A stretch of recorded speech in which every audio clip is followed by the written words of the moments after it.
Okay, so the hyperconscious consciousness. What does that mean? This is another sort of a manifestation of the sickness of being a rational modern individual, because we're constantly aware of the thought processes that are going on in our brains. So our motivations, our desires, our fears, because we're rational individuals, and Descartes has clued us into not only what's going on under the surface, but some of the stuff that's going on, the stuff that's going on above and under the surface too. We know what's going on in our mind all the time, and so the underground man thinks that he is too aware. He is hyper conscious of all of this stuff going on in his mind, and he's so conscious that he cannot act. He's paralyzed by the very thought of action because he cannot act without overanalyzing it. So, I mean, say I'm standing in a corner, right, and I'm thinking about moving to the opposite corner of the room. And so I'm thinking about it, and I'm like, oh gosh, what if when I move across the room, the ceiling falls in on me, right? What if it falls in on me while I'm standing right here? Should I leave this room? What if when I go outside, the ceiling falls in on me there? So it's like you're constantly thinking of all of the possibilities of your actions. If I do this, what if this happens? What if this happens? If you have an anxiety disorder, this sounds a lot like that, right? Because you're always anxious about what might happen if X, Y, or if you do X, Y, or Z. So that's what the hyperconsciousness is. It alienates him from the society around him because everyone else is largely unconscious, right? They choose not to be affected by all of these things that are going on in their minds.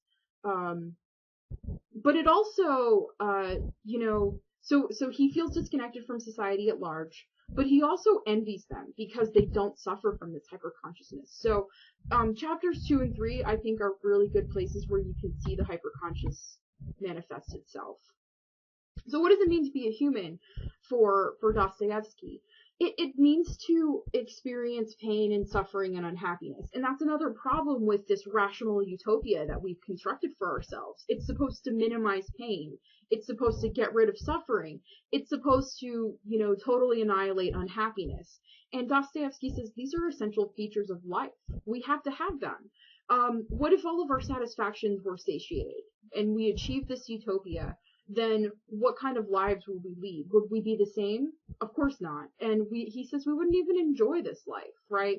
So this is where the stuff about the toothache comes in. So you see him complaining about this toothache, and he won't shut up about it. And what he's showing you here with this metaphor of the toothache is, he's showing us that we don't always do what's best for ourselves, right? So even though he knows it's a good idea to go to the dentist and get his tooth checked out, he's not going to do it.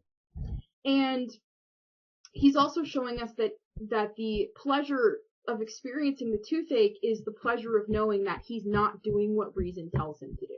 So when he fails to go to the dentist, he is making an active choice and saying, hey, I'm not going to do the rational thing, and he's telling us that he still has free will because he's not doing what reason tells him to do. So reason would dictate that any rational person would get a toothache treated, and the underground man says, I'm not going to do that because I want to show you that I still have free will left. So this critique of reason continues, and the underground man wants to show us that there's no the reason hasn't made our world civilized as the westernizers have promised. It hasn't made our world better. And there's this wonderful quote of his on page 23 where he says, look around you, blood is flowing in rivers in a jolly way like champagne. And the idea there is that, the Enlightenment thinkers said the more rational we are, the better our world will become, right? And Dostoevsky's like, are you kidding me? We're still killing each other. We're just killing each other in a more efficient manner. He says civilization cultivates only a versatility of sensations in man and nothing else. And through the development of this versatility, man may even reach the point of finding pleasure in blood, and that's actually already happened to him. So he says, look, who's to say that we are more civilized today than we were 500 or 1,000 years ago, because we're still killing people. So reason hasn't actually made our world that much better. Reason, he says, it's a fine thing. but it's only reason, and it only satisfies man's capacity for reasoning. But wanting, the free will, is the manifestation of the whole of human life, including reason and its various little itches. So he says, look, even if a life that's not based on reason, if it turns out to be what he says is a bit of trash, if our lives turn out to be crappy, at least they weren't hyper-rational, at least they weren't just the extraction of a square root. At least we had choices, and we made choices, and we asserted our freedom that way.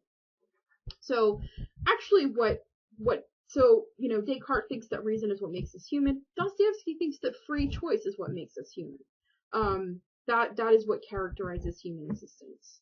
So, if all man ever does is search for the 2 times 2 is 4, he's even afraid to find that, to come around to it, because he will then know that that's all there is to life. So I think I've walked through part 1 enough, and I want to talk to you a little bit about what goes on in part 2. So this is the flashback. This is the series of events that happened to the underground man when he's 24 years old. One of the things you want to do when you look at this stuff is pay attention to everything he does, and take note of all of the times he does things that are not in his self-interest. Because the idea here is that part 2 is supposed to kind of prove some of the stuff that happens in part 1.